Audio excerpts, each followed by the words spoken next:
ya chini. Noma sana. Unipe alafu ukue huru. Wah. Asante sana kwa maoni. Hello. My brother Elvis, good morning. Mdigo. Yes sir. Happy New Year bro. Happy New Year to you my brother. Wewe unasemaje? Niko fresh. Unajua kupewa na ya kukopesha lazima ulipe. Mambo na kusema mwaka imeisha ati inaenda na madeni. Si ni mwaka mpya, mambo mapya baba. Lakini kama ulikopwa ulipa tu my brother. Tusianzane na statement leo mwaka ilienda inaenda. Naanza mwaka mpya. Unajua kitu kusaidiwa na kitu ya kukopeshwa lazima ulipe hata iende miaka ngapi.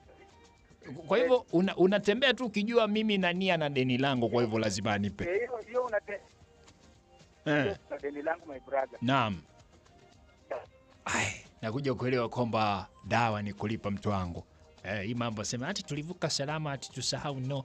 Watu wanasema mambo ya kusahau tusahau. Sijui huyu atasahau ama atasahau. Halo.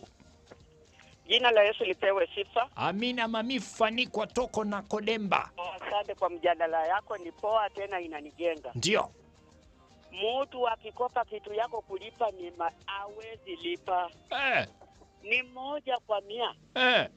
Hata mimi nilipatia mwingine 30,000 hajanipatia mpaka amekufa na hiyo pesa. Kulipa ni shida.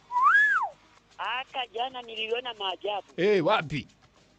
Mtu mwingine mama alipatia kijana mwingine ile chips ya shilingi 20. Lakini aliambia mtoto yake pesa yangu, yule kijana alipangi.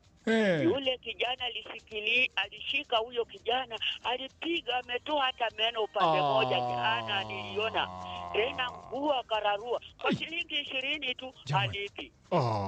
Na mimi nafanyanga biashara ya samaki, lakini siwezi lazimisha mtu nipe. Najua akitaka kulipa alipe, akikataa awache, Mungu atamlipa. Ni hayo tu, Yesu tosha. Yesu tosha mama. Wewe unampasua ndugu kwa sababu ya shilingi 20. Shame on you. A very big shame on you. 20 bobu.